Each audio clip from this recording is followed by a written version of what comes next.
Hey guys, Cosmos here from Dull Games. In this video we're going to be looking at a strategy optimizing attack for your character when specifically discussing about troops together with a Sub-Eudaemon.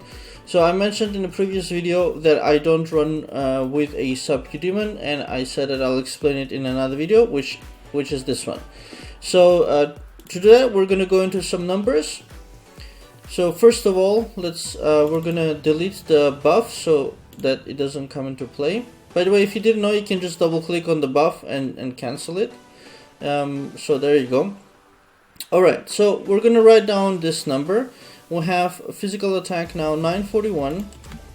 So that's physical attack with troops 941 358. 358. So that's what we have. Now that's, as you see, my troop count here is yellow, 1035, so my charisma is positive. So even though here it says negative, that's coming from the fact that when we're setting tattoos, people are of course preferring to have charisma as a negative attribute. But in my case, I want to still keep that up. So what I have done is I could only afford to have 3 negative charismas, and for all my other ones are a negative intelligence, which ultimately I want to get rid of and have all negative charismas in the future.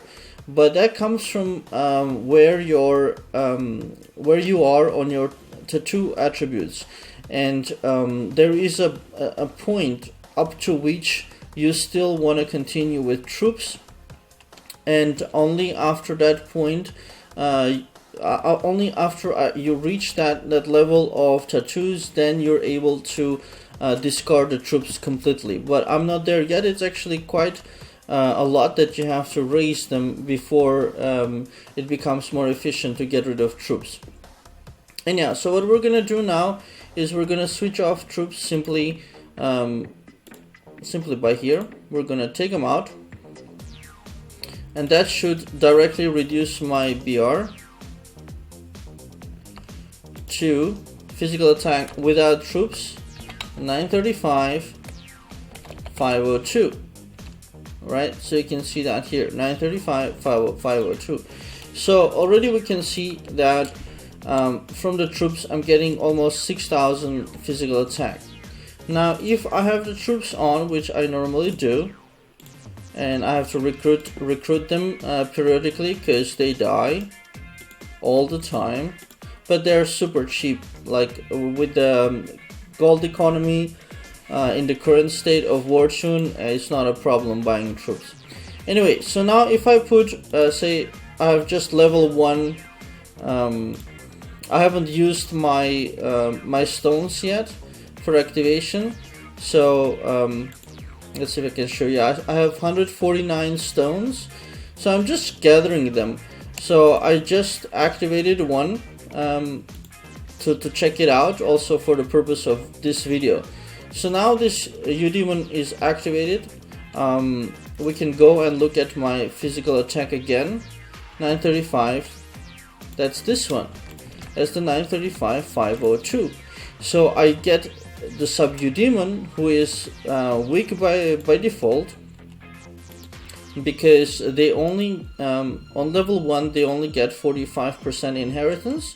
Of course I can continue raising the level and get 55 and so forth, but Sub-Eudaemons also don't show up in or you can't use them everywhere in the game. There are only specific places where you can use them, and in the previous video, for example, that I did a Titan Temple, it's useless. So and other PvP occasions you can't use them. So I'm not saying they're bad. They're really good to have in many instances, but there are a lot of cases where it's better for you so that your main hero has more attack, because the way it works out is now your main Eudaemon, which is currently my Bell Oracle is on.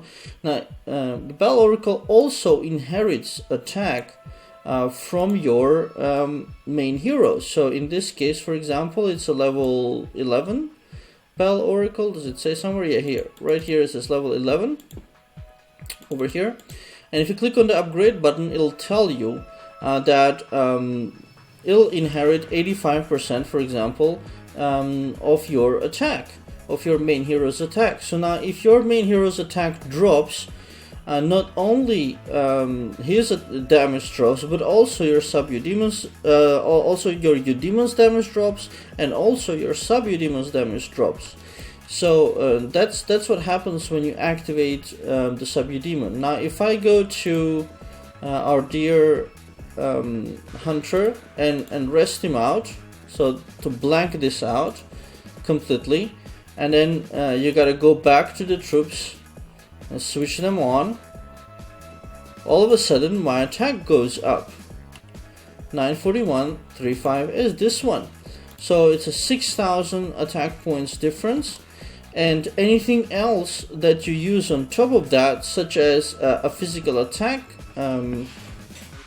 which you call it a milk, or if you use, I think this one won't matter, yeah, this one won't, but anything percentage wise that you use, such as milks or such as covenant buffs or whatever else you got, I don't know, is gonna add a percentage. So for example, if we take 10% of this one, and if we take 10% of this one, and we take the difference between those, that's another 600 attack.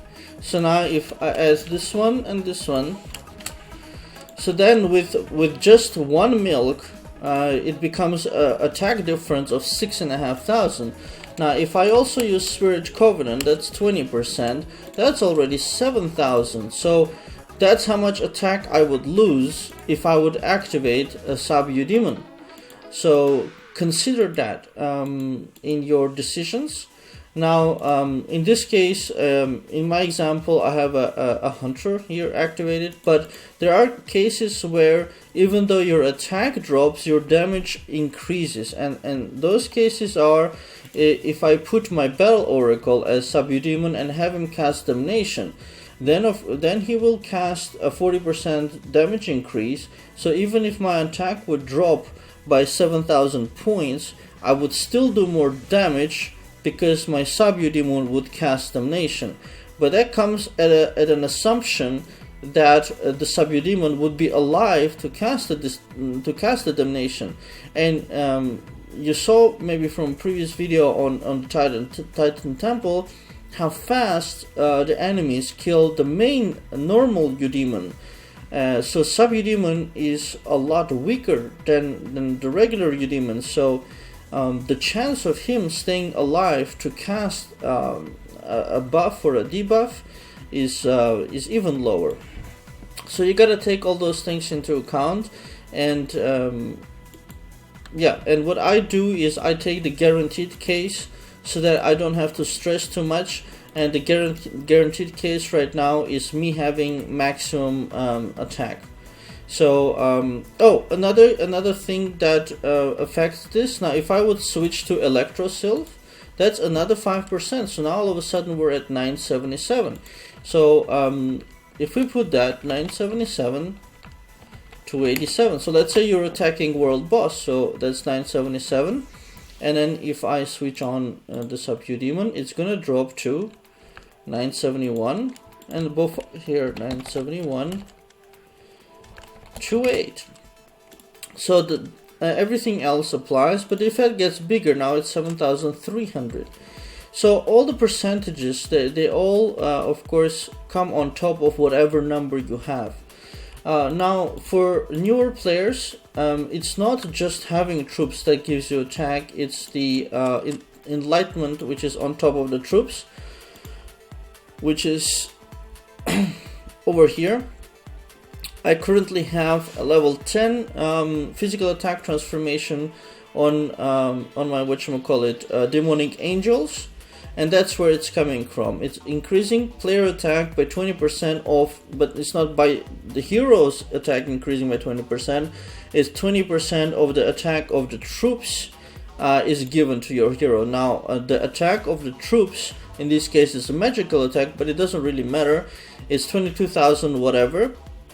So from this, the attack, the 20% of this is going to my hero, and that's why he gets about 6,000 final effect without scrolls.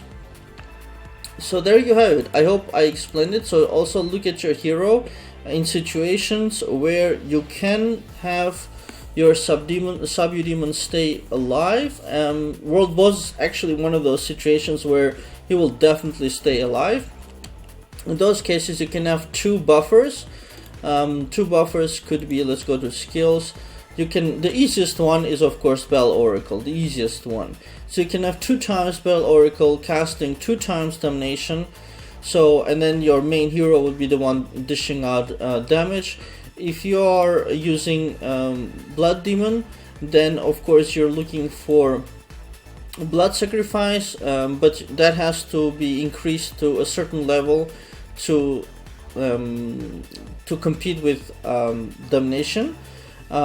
Alternatively, for even bigger buff, you can use Cursed Arrow from Wind, and that's the one where when we did a poll on our website, most people were using this one. That's historic reasons, also from when his bleeding effect was much stronger, and everybody was using Wind for Dragon Invasion.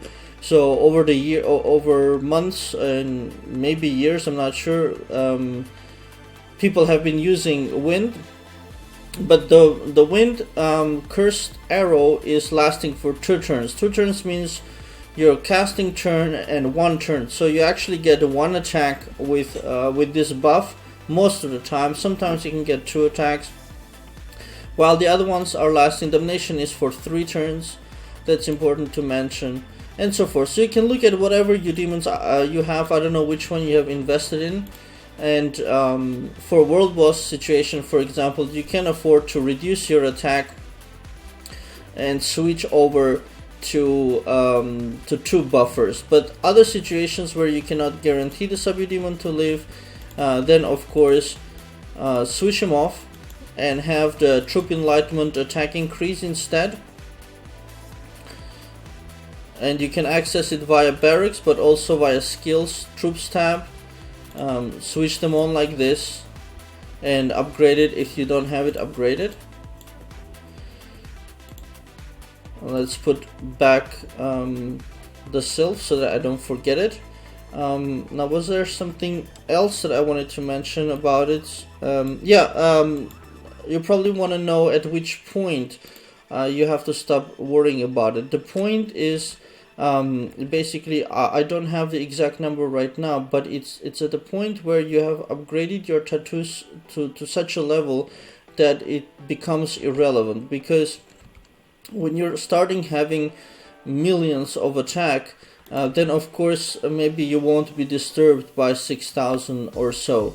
But I like to optimize as much as possible, so even though I have around 1 million attack, I still care if I have plus 6,000 or not, because it all adds up, you know, with crits.